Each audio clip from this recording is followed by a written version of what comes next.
Welcome back, fellow milk drinkers, to yet another Monday Milk Review. My name is Jacob and we are back after 1 week off. I was feeling miserable last week, I just had my COVID shot done, but we're back and looking at the Dairy Farmers Hokey Pokey. I hope everyone is having a wonderful holiday as we've just passed Christmas and we're about to enter the new year. I've almost hit that new milestone of 700 subscribers, so please remember to subscribe if you haven't yet, and also remember to like the video. But with that all aside, let's just get straight into this milk now, shall we? Let's give it a shake for about 10 seconds.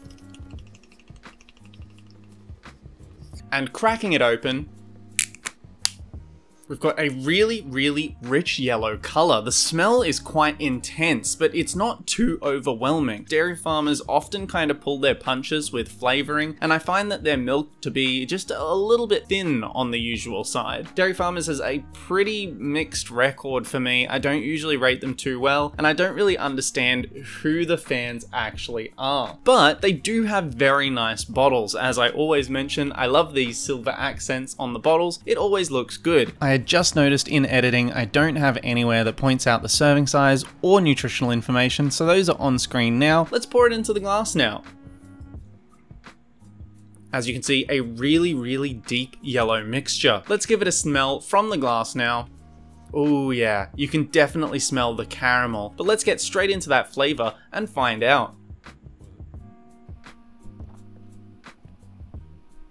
Now, I did just spill on myself, which was very distracting, but wow, that flavor really packs a punch. It's not overwhelming, but it's certainly present. The thickness is honestly super underwhelming. I really gotta critique Dairy Farmers on this every time. They're just so thin. There's no cream, there's no thickness whatsoever. Yes, there's going to be people who want to drink milks like that because they're really easy to stomach and you can just sort of throw them back without any real care, but at this level, it's like, if you're thirsty, drink water. I feel like you should be having a little bit of a treat from a flavored milk, and when it's just this thin, what's the point? They've done pretty well on the flavor, but wow, I really can't overlook that absolutely disappointing thickness. Now, this isn't the first Hokey Pokey to grace the market. There's actually the OAK Thickshake Hokey Pokey. That one I actually rated really highly. I wasn't a big fan of the kind of borderline overwhelming thickness. I still gave it a 9.5, which is a massively high rating. This one falls really far short of what the bar of expectation could be. If you like Hokey Pokey, I would still strongly suggest that you go to OAK's option instead. I don't think I could really recommend this one over it. If you had a really strong aversion to the OAK's thickness, then maybe you want to try this, but ultimately I can't see myself recommending this for any real reason. I don't think there's a market for thin flavored milks. It's a detraction, if anything. I don't think I can really position that to be a benefit. I only think that's a negative when it is this thin. With everything said, I think I'm only going to give this one a 5 out of 10. The flavor's really good, but Dairy Farmers just constantly lacks with any creaminess or thickness. It's really disappointing. But that about wraps us up for this week's episode of the Monday Milk Review. Thank you very much for watching. Be sure to like this video and perhaps even consider subscribing to push me over that mark and hit 700 subscribers before the new year. Thank you once again, and I'll see you next week